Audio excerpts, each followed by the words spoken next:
Hi there, it's Moira McDonald. I'm going to try and film a wee tutorial, ideally without hitting my tripod as opposed to my prytod. This is to show you how I did the acetate tags, or the kind of negative tags. What I've done so far, just to save time, is I have cut a piece of cardstock that I have creased in the middle. Now this particular cardstock, I've cut it, I think it's something like 5 3/4. It wasn't intentional that it should be 5 3/4, but I thought the piece of paper I was cutting was 12 inches, and it's not, so I'd cut a piece that was 6 by 6 and it left the other bit at 5 3/4. Right, so the 5 3/4, what I've done is I have creased it in the middle using the Martha Stewart creasing, what do you call it? What is it called? Scoreboard. This is awful. I'm terrible at these things. Right, anyway, Martha Stewart scoreboard. Creased it in the middle, and I am using an oval die. It's actually a wee kind of serrated, styly oval die, but that's only because that's the oval dies. They're tonic dies that I've got, and some are just normal oval, and the other ones I've got wee kind of serrated, well, not serrated. Oh, you'll see what I mean when I cut it. Anyway, what I've done is I've eyeballed it and put this in the middle. I'm using a bit of frog tape, hopefully you can see that. The frog tape, the yellow frog tape, is one of the ones that's meant to be low tack. I have also kind of stuck it to my jumper a couple of times. Sorry, sweater. I think Americans don't call jumpers jumpers, they call them sweaters. Just to make it even more low tack, because as soon as you run it through a die cutting machine, this tape gets pressure on it and it sticks even stronger. So anyway, as I've said, I've eyeballed this to go in the middle, and I'm going to run it through my Big Shot, which probably isn't in screen, but that's fair enough, because I don't think you really need to see me cutting this as such. Now, it's got to go through both sides, obviously, because what we're going to do, once we pull it out, yeah, it's cut okay, we're going to take it out and we are going to put our acetate in the middle. Scalloped, that's what I was looking for. It's not serrated, I just kept saying serrated, but it's scalloped. Can you see that okay? And there's my wee circle, which I can subsequently use for maybe stamping on and use as a wee extra tag, because let's face it, we are instructed that we throw nothing away, therefore we throw nothing away. Right, so we're left with this wee hole. Can you see me? And what I'm going to do is I'm going to put an acetate. Now obviously my acetate doesn't need to be cut that shape. All my acetate needs to achieve is to be able to fit inside there without anything showing in terms of bits that aren't printed. Now that's going to show a tiny wee bit down that side, so what I'm going to do is I'm going to cut that wee bit.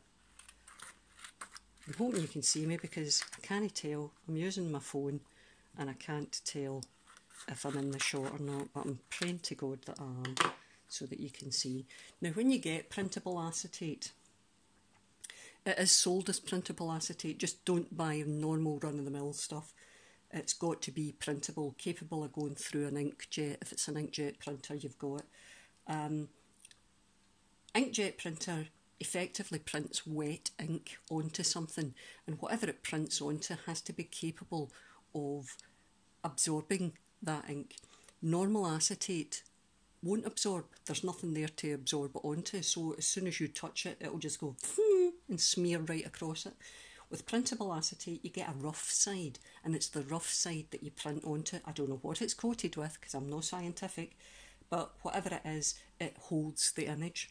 So as I've said, you don't need to be particularly pernickety in terms of cutting that image out. Can you see that okay? Wait a minute, that might be too close, I can't really tell.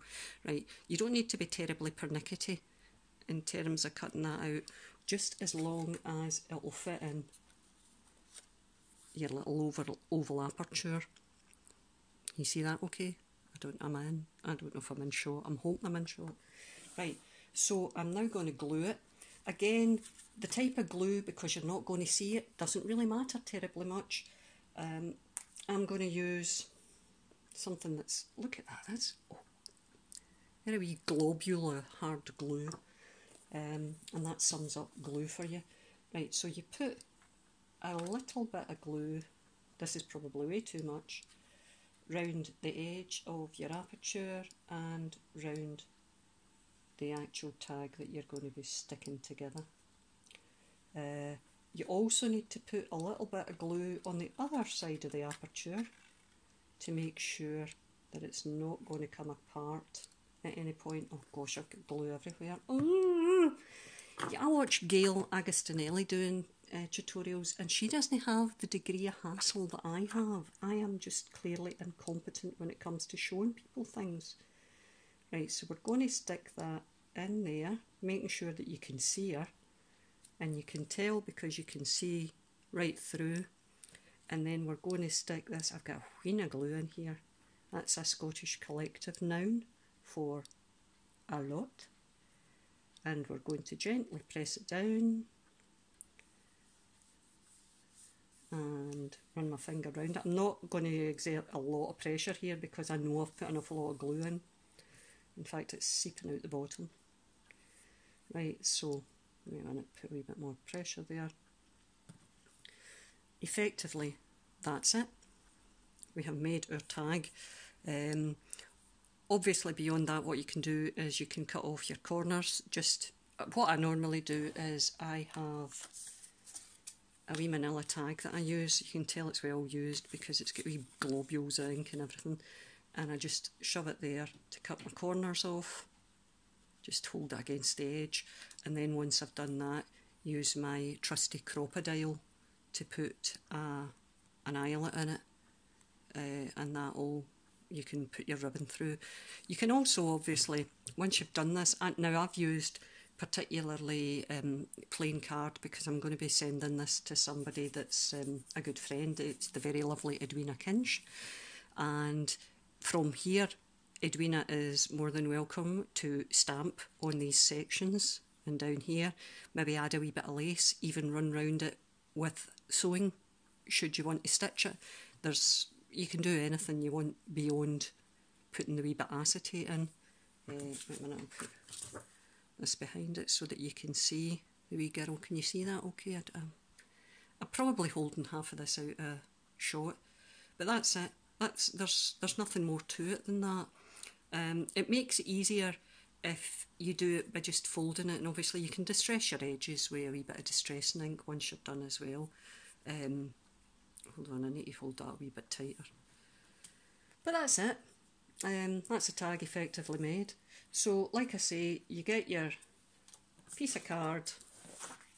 This is 6 by this is 5 3/4. Score it in the middle, which is roughly there, just under the 3 mark. I think this actually is going to have to be cut, because I think I've taken this the wrong way round. Aye, so I would be trimming that wee edge off there, then use my wee oval aperture and get it halfway in the middle. You stick it down using a bit of tape to make sure it doesn't move when you run it through your big shot, and then just use your next piece of acetate. And this one I'm going to be using this, which is, it's one of my what do you call it? It's one of my digitals from my shop, Bygones Cards. I just printed it out when I was printing everything. If you're looking for advice on how to print, I followed advice because I didn't know how to do this. Deli Girl 1961. 1961 was a very good year, incidentally. Deli Girl 1961 did a good video on how to print from Windows 10. I think it relates to nearly all the Windows programs, but how you can print more than one image on a sheet of A4 paper. You'll be able to get, I think in mine I take 9 images, and that's how I get them that size. So that's us. If there's anything else that I've not made clear, give me a wee shout and I'll run through that for you. Thanks very much for joining me today. See you later. Bye.